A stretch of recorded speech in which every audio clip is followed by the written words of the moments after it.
Halo, assalamualaikum warahmatullahi wabarakatuh. Jumpa lagi dengan saya, Freddy Sudaryanto, di channel YouTube-nya Freddy Sudaryanto Spot. Masih seputar kasus Jalan Cagak Subang. Malam ini saya akan coba mengangkat masalah apakah ada persesuaian antara uang 30 juta yang ada di TKP dan mobil Yaris yang tidak terkunci. Uang 30 juta itu masih ada di TKP. Dan ini menjadi bahan pemikiran semua pemirsa yang memperhatikan kasus ini. Ada berbagai macam argumentasi, pendapat, dan lain sebagainya dari para pemirsa, baik itu media juga netizen atau masyarakat pada umumnya. Ada yang mengatakan bahwa 30 juta tidak diambil, itu adalah uang untuk gaji guru di yayasan. Ada juga yang mengatakan bahwa 30 juta adalah eh, adanya terjadinya transaksi antara pelaku dan korban dan lain-lain. Banyak sekali di luar sana pendapat atau argumentasi mengenai 30 juta yang masih ada di TKP. Ini pun memang jadi pemikiran. Kenapa kok 30 juta itu tidak diambil? Kalau misalkan dia pure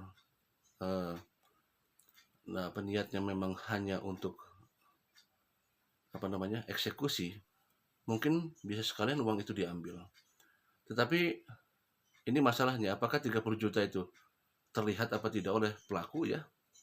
Kemudian juga kita harus tahu juga di mana tuh posisi 30 jutanya tuh. Apakah di kamar tidur? Apakah ada di ruang tamu? Apakah ada di lemari? Kan kita tidak tahu ya, itu hanya penyidik yang tahu.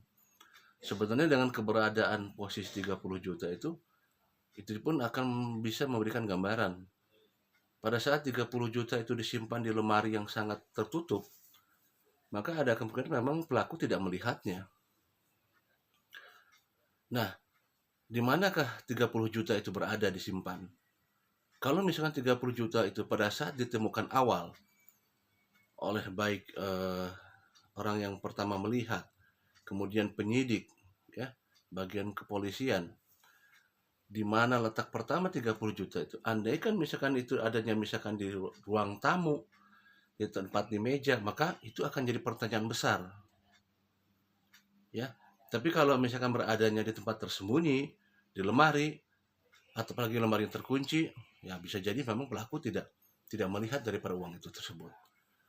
Nah, kedua, kalau misalkan uang 30 juta itu ada di kamar tidur atau di ruang tamu, tetapi tidak di dalam berangkas, misalkan tidak dalam lemari, nah ini jadi pertanyaan juga, ya. Apakah 30 juta, misalkan asumsinya kalau 30 juta itu ada di atas lemari, ada di atas meja, ya, yang keberadaannya 30 juta itu terlihat, ya. Nah, ini pun akan jadi pertanyaan. Apakah memang sengaja disimpan di atas meja? Misalkan kalau di atas meja, ya, buat memframing, ya. Banyak sekali kemungkinan-kemungkinan, ya, seperti itu. Apakah ada semacam transaksi atau perjanjian yang si pelaku tidak menerima dengan uang yang diberikan sebesar 30 juta? Bisa jadi kemungkinan-kemungkinan itu ada, ya. Kemudian tadi di awal saya mengatakan apakah ada persesuaian dengan mobil Yaris yang tidak terkunci. Apakah di malam tanggal 17 itu, apakah ada pergerakan dari mobil, salah satu mobil, baik Alphard maupun Yaris? Apakah ada pergerakan pada saat malam hari setelah Pak Yosep yang keluar jam 9 malam? Setelah dari jam 9 itu, apakah ada pergerakan mobil Yaris keluar? Apakah ada pengambilan uang di ATM, karena tanggal 17 adalah hari libur ya. Itu 17 Agustus berarti hari libur merah di sana. Tapi kalau ATM kan 24 jam masih bisa diambil. Nah, apakah ada transaksi di ATM pengambilan uang 30 juta? Tentunya ini hanya penyidik yang tahu ya. Kemudian kenapa mobil Yaris kok pada tanggal 19 itu tidak terkunci dan diminta kepada seseorang untuk datang ke TKP untuk mengambil kucing dan mengunci mobil Yaris. Jadi mobil Yaris itu tidak terkunci. Nah, tidak terkuncinya mulai kapan ini? Ini jadi pertanyaan ya. Karena tanggal 17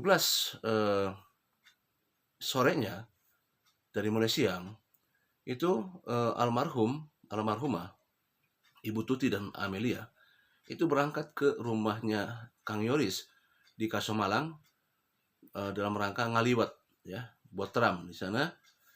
Dan mereka almarhumah memakai mobil Yaris berangkat ke Kasomalang. Nah, apakah pada saat pulang dari Kasomalang, almarhumah Amelia yang mengendarai mobil Yaris lupa tidak mengunci pintu daripada mobil Yaris? Nah, ini juga akan jadi suatu misteri juga ya. Kenapa? Karena apakah memang ada kebiasaan tidak mengunci pintu?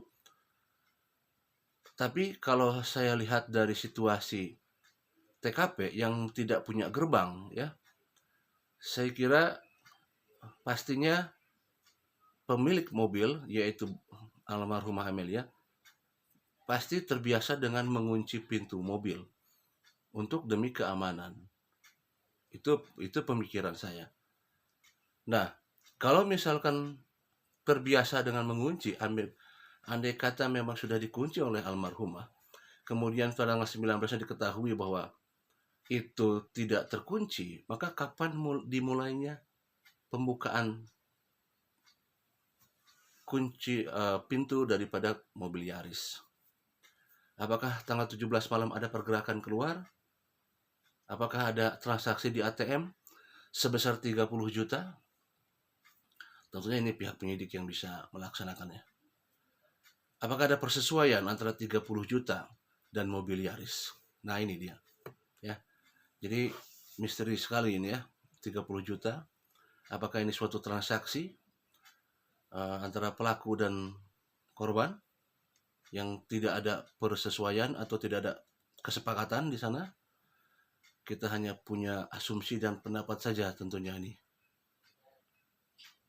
Karena disinyalir bahwa mobil Yaris itu tanggal 19 diminta oleh pihak salah satu pihak polisi yang ada di TKP untuk diminta dikunci pintu mobil Yaris, sekalian diminta untuk membawa kucing dari Amelia.